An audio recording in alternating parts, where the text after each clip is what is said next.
Marks on the wall. The city doesn't sleep. Just changes shifts.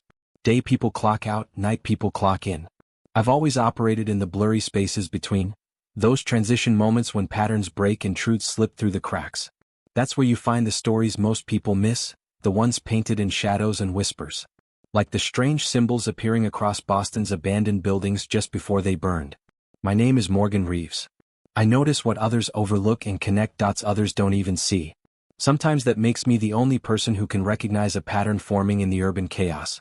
The kind of pattern that got 6 buildings torched and the police scrambling for explanations.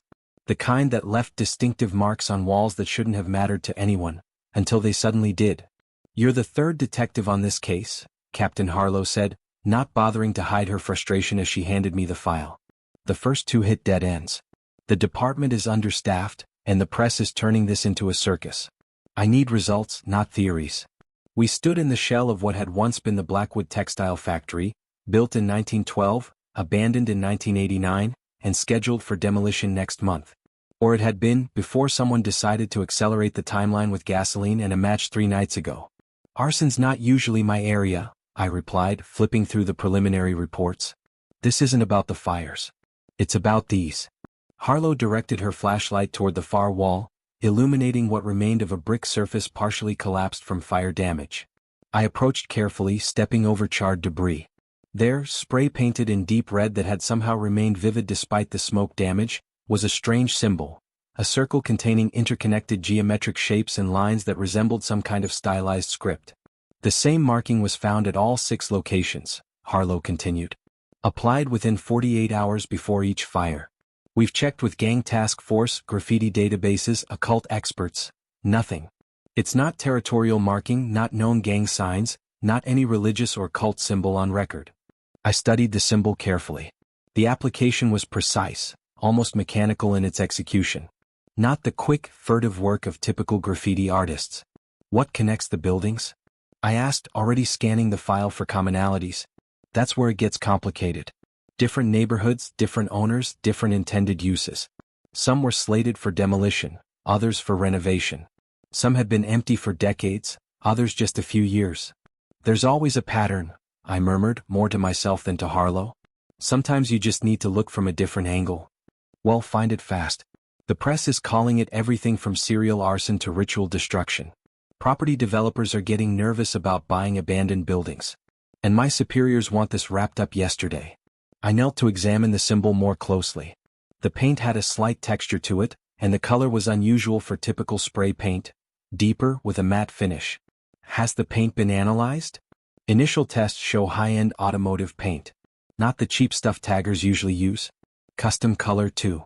Interesting. I'll need the complete files on all 6 locations, including ownership histories, development plans, and any documentation on recent visitors or activity before the fires.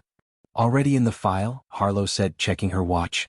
Look, Reeves, I know your reputation. You see connections others miss. That's why you're here. But keep me in the loop. No lone wolf investigation. Understood, Captain. As Harlow headed back toward the police line, I took several photos of the symbol, capturing different angles and details. Then I began a methodical inspection of the remnants of the building, looking for anything the previous investigators might have overlooked. Most of the structure was too damaged to yield much information, but near what had been a loading dock I found something interesting.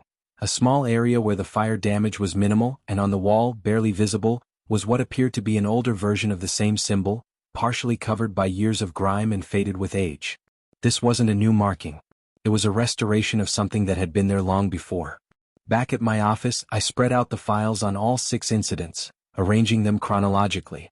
The first fire had occurred 2 months ago at the old Hargrove Cannery near the waterfront. Then the Mason Street warehouse. The Eastwick Paper Mill. The St. Clair Hotel. The Blackwood Textile Factory. And most recently, the Frost Brothers storage facility. On the surface, they shared only their abandoned status and the mysterious symbol found at each location. But there had to be more. I created a timeline, mapping not just the fires but the history of each building.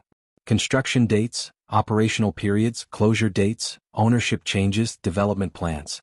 Patterns began to emerge, subtle at first, then increasingly obvious once I knew what to look for. All 6 buildings had been constructed between 1897 and 1924. All had been industrial or commercial properties that had operated for at least 60 years before closing. All had changed ownership multiple times since closing, eventually ending up in the portfolios of different development companies. What struck me as odd was the timing of the most recent sales. All 6 properties had been acquired by their current owners within the past 18 months, different companies with seemingly no connection to each other, but all making the purchases within a surprisingly narrow window. I ran background checks on each company. On paper, they appeared unrelated, different management, different investors, different corporate structures. But when I dug into their financial filings, I found a thread. Each had received significant funding from venture capital firms that could be traced back to a holding company called Nexus Investments. It wasn't a smoking gun, but it was the first real connection between all 6 properties. My phone rang, interrupting my thoughts. The caller ID showed Zeke DiMartino, a former urban exploration enthusiast who now made a legitimate living as a historical architecture consultant. "Morgan," he said when I answered, skipping pleasantries as usual. "I checked out that symbol you sent. It's not commercial or contemporary. What is it?" "If I had to guess? Builder's mark. Late 19th or early 20th century. Probably specific to a construction company or architect from that period. The style is consistent with protective symbols that craftsmen sometimes incorporated into industrial buildings, kind of a signature crossed with a good luck charm. Any idea which builder or architect?" "Not yet. But I'm checking archives.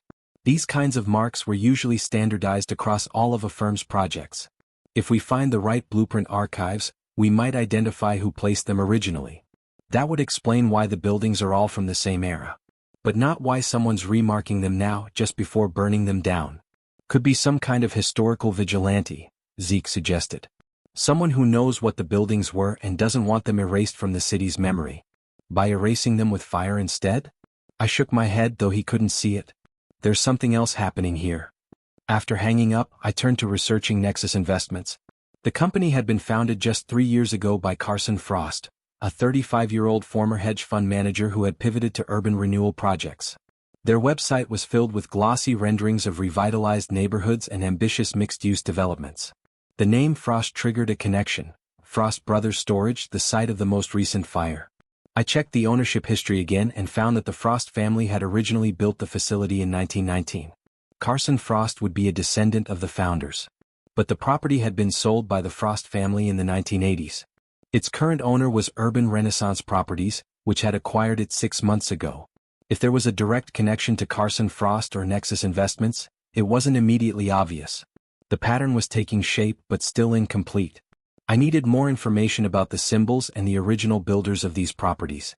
The Boston Architectural Archives occupied a modest building in the Back Bay, its interior a labyrinth of filing cabinets, document boxes, and climate-controlled rooms housing delicate blueprints and photographs. Marion Wells, the head archivist, was a meticulous woman in her 60s who approached historical documents with the reverence others reserve for religious artifacts. "Builder's marks," she mused when I showed her the photographs. "Yes, that would be my assessment as well. But this is quite distinctive. Not one I recognize immediately. Would you have records of which construction companies or architects worked on these specific buildings?" I provided her with a list of the 6 properties and their construction dates. She adjusted her glasses, studying the list. Several of these were likely Harrington and Frost projects. They were one of the largest industrial builders in Boston during that period. "Frost," I repeated. "Any relation to Carson Frost of Nexus Investments?" "The great-grandson, I believe. The original firm was a partnership between William Harrington and Thomas Frost. They specialized in factories, warehouses, and commercial buildings from the 1890s through the 1930s. She disappeared into the archives, returning 20 minutes later with several large folios. "These are from our Harrington and Frost collection. Original blueprints, company records, project documentation." We carefully examined the materials. Sure enough, all 6 of the burned buildings had been Harrington and Frost projects. And each of the original blueprints contained the same symbol I'd found at the fire sites, incorporated into the architectural drawings. "It was their builder's mark," Marion confirmed. "Many firms had them, partly as a signature, partly as a point of pride. Harrington and Frost included theirs in every project they completed." "Were these marks typically visible in the finished buildings?" "Usually incorporated into the brickwork or cornerstone in some fashion. Sometimes painted on loading docks or service entrances. places visible to workers but not necessarily to the public. Exactly where they've been repainted recently, I noted. Do you have any records of other Harrington and Frost buildings still standing in Boston? Marion consulted a database on her computer. There would have been dozens originally, but many have been demolished over the years. According to our records, there are perhaps 15 that still exist in some form, mostly in various states of disrepair or abandonment. I need addresses for all of them. As she compiled the list, I examined more of the company records. Harrington and Frost had been a major force in Boston's industrial expansion, building facilities that had employed thousands and helped shape the city's economy for decades. The firm had dissolved in the 1940s after both founding partners had passed away, their children having pursued other careers. Yet now, nearly 80 years later, someone was targeting their legacy buildings, or perhaps trying to protect them in some twisted way. Here's something interesting, Marion said, pointing to a document. There was a distinctive feature in all Harrington and Frost buildings. They incorporated a time capsule behind their builder's mark in each project, a sealed copper box containing newspapers, photographs, and documents related to the construction. Was this publicly known? Among architectural historians, yes. It was mentioned in several articles about their work over the years. The time capsules were meant to be retrieved when the buildings were eventually demolished or significantly renovated. That could explain the targeting. Someone was retrieving these time capsules before the buildings were lost forever. But why set fires afterward? Marion handed me the list of remaining Harrington and Frost buildings.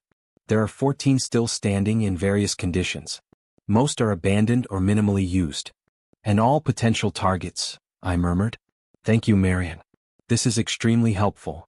As I was leaving, she called after me. Mr. Reeves? There's one more thing you might find relevant. Carson Frost recently donated a substantial collection of his family's papers to our archives. He's been quite interested in preserving his great-grandfather's legacy, despite choosing a different approach to shaping the city. Another piece of the puzzle clicking into place. I spent the next day visiting the remaining Harrington and Frost buildings on Marion's list, looking for any signs of the freshly painted symbols. Most were in industrial areas now transitioning to other uses, old manufacturing districts becoming art centers, tech hubs, or upscale residential spaces. At the third location, the former Atlantic Shipping Warehouse, I found what I was looking for. The red symbol, freshly painted on a brick wall near a service entrance. The building was scheduled for renovation starting next week, according to city permits posted at the site. I called Captain Harlow immediately. I found the next target. We need surveillance set up right away. Are you certain? The symbol's fresh. Same paint, same location relative to the building's entry points. Whoever's behind this is keeping to their pattern. Within an hour, a discreet police presence was established around the warehouse. I remained on site, watching from my car parked across the street. If the pattern held, the fire would be set within 48 hours of the symbol being painted. While waiting, I continued researching the connections between the targeted buildings, their current owners, and Carson Frost. Public records showed that Nexus Investments had indeed provided funding to the development companies that had acquired the 6 burned properties. But the relationship wasn't direct ownership. More like an angel investor backing multiple horses in the same race. What was Frost's angle? If he was trying to honor his family's legacy, why fund the destruction of buildings his great-grandfather had constructed? Unless he wasn't behind the fires at all, but was racing to acquire the remaining Harrington and Frost buildings for some other purpose. Night fell, the warehouse a dark silhouette against the city skyline. Around 11 p.m., movement caught my attention. A figure approaching the building from the east side, staying in the shadows. I alerted the surveillance team via radio, then exited my vehicle to get a better view. The figure, dressed in dark clothing, face obscured by a hood, moved with purpose toward the service entrance where the symbol had been painted. They carried what appeared to be a backpack, removing something from it as they reached the wall. Not a can of gasoline as I'd expected, but some kind of tool. They began working at the wall precisely where the symbol was located. I moved closer, staying in cover. The figure was removing bricks from the wall, creating an opening approximately 2 feet square. From this cavity, they carefully extracted what had to be one of the time capsules Marion had mentioned, a copper box about the size of a large book. I radioed the team. Subject is removing something from the wall. Not preparing to set fire. Hold positions but be ready. The figure secured the box in their backpack and turned to leave, when suddenly floodlights blazed to life, illuminating the area. Someone on the surveillance team had jumped the gun. Police, "Don't move," voices shouted as officers emerged from their positions. The figure bolted, sprinting toward an alley on the far side of the lot. I gave chase, closer than the officers who had been maintaining their perimeter positions. The pursuit led through narrow passages between industrial buildings, the figure clearly familiar with the area's layout. But they made a critical error, turning into a fenced equipment yard with no exit. Cornered, they turned to face me, breathing hard. I approached cautiously. "It's over," I said. "Let's talk about why you're collecting these time capsules." Slowly, the figure lowered their hood, revealing a woman in her 30s with intense eyes and a determined expression. "You don't understand what's at stake," she said. "These aren't just historical curiosities." Before I could respond, police officers flooded the yard, weapons drawn. The woman was quickly handcuffed and identified as Eliza Harrington, a historian specializing in industrial architecture, and a direct descendant of William Harrington, co-founder of Harrington and Frost. At the station, Eliza Harrington sat across from me in the interview room, composed despite the circumstances. Captain Harlow observed from behind the one-way glass. "I didn't set those fires," she stated firmly before I'd even asked a question. "I was retrieving the time capsules, yes, but someone else came after me. Someone who wanted to destroy the evidence." "Evidence of what, exactly?" She leaned forward. "My great-grandfather and Thomas Frost built more than factories and warehouses. They created a network, a system hidden within Boston's industrial infrastructure. The time capsules contain pieces of a larger blueprint." I kept my expression neutral, though her claim surprised me. A blueprint for what? A steam-powered utility system that would have provided heat and power throughout the city. More efficient, more sustainable than what was eventually built. But their vision was blocked by coal and electric companies who saw it as a threat. "And the fires? Started by whoever doesn't want this system rediscovered." She fixed me with an intense gaze. "Carson Frost has been buying up all the remaining Harrington and Frost buildings through shell companies and investment vehicles. When I realized what was happening, I started trying to retrieve the time capsules before he could get them. Why would Frost want to destroy his own family's legacy? Because the full plans would be worth billions in today's green energy market. But they only work if the complete system is implemented. Individual components can be patented and controlled." I considered her theory. It aligned with some of the evidence but left questions unanswered. "If you're not setting the fires, who is?" "I believe it's someone working for Frost. The fires happen after I've retrieved the time capsules, destroying any evidence that they existed and preventing others from finding what I've found. That's a serious accusation against a prominent businessman." She smiled thinly. "Which is why I've been documenting everything. The backpack you confiscated contains not just the latest time capsule but copies of the contents from the previous sites I visited, before they mysteriously burned down." Captain Harlow entered the room, placing an evidence bag containing documents and photographs on the table. "We verified that these appear to be authentic historical materials," she said. "But nothing here suggests illegal activity by Carson Frost or anyone else currently living." "It's not about what they did then," Eliza insisted. "It's about what's happening now. The complete blueprint is valuable intellectual property. And Frost knows it. We'll need more than historical documents and your theory to bring him in for questioning," Harlow replied.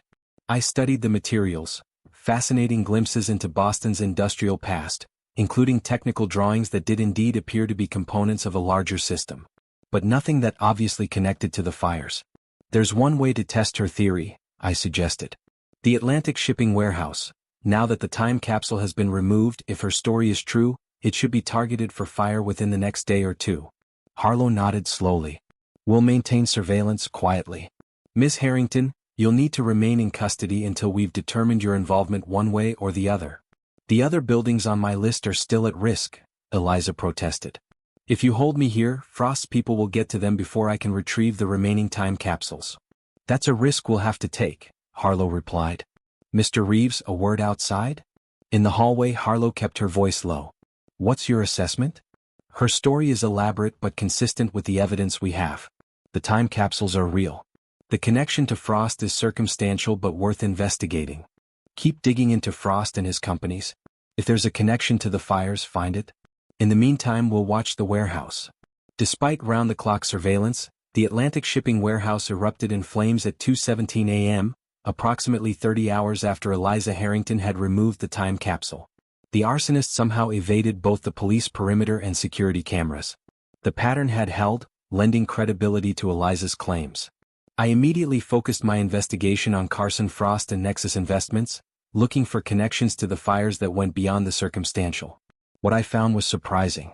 Frost had indeed been quietly acquiring properties built by his great-grandfather's firm, but not all of them. He seemed specifically interested in buildings located along certain corridors of the city, forming a pattern that only became clear when I mapped them out. The buildings he'd acquired formed a rough network across Boston's industrial districts, exactly where an infrastructure system like the one Eliza described would have been implemented. More interesting still, Nexus Investments had recently filed patents for what they called urban steam reclamation technology, systems that could tap into and modernize 19th-century steam infrastructure that still existed beneath many older cities. I took my findings to Captain Harlow, who agreed it was enough to bring Frost in for questioning. With a warrant, we also searched his offices at Nexus Investments, where we discovered detailed surveys of all the Harrington and Frost buildings and what appeared to be a partial reconstruction of the system Eliza had described. When confronted with the evidence, Frost maintained his innocence regarding the fires but admitted his interest in his great-grandfather's steam system. It's revolutionary technology even by today's standards, he explained in the interview room, his attorney present but silent beside him. Thomas Frost and William Harrington were visionaries who understood urban sustainability a century before it became fashionable. I've been trying to reconstruct their work, yes, but I would never destroy the buildings that housed the original plans. Then who would? I asked. Someone is systematically burning these buildings after the time capsules are removed. Frost's expression changed subtly. I assumed it was Harrington covering her tracks. If not her, then. He paused, seeming to realize something. Check who's insuring those properties. It was an angle we hadn't fully explored. The insurance payouts on the burned buildings would be substantial, potentially more valuable than the properties themselves given their deteriorated conditions. Further investigation revealed that all 6 properties had been insured by subsidiaries of Meridian Financial Group, well above market value for such decrepit structures. And the policies had been taken out shortly after each acquisition. Gordon Wheeler, CEO of Meridian, had been Frost's roommate at Harvard Business School and had provided initial funding for Nexus Investments. The connection was there but still circumstantial.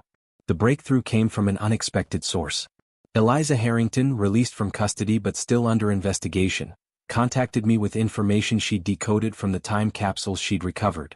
The Harrington and Frost mark isn't just a signature, she explained, spreading out rubbings and photographs across my desk.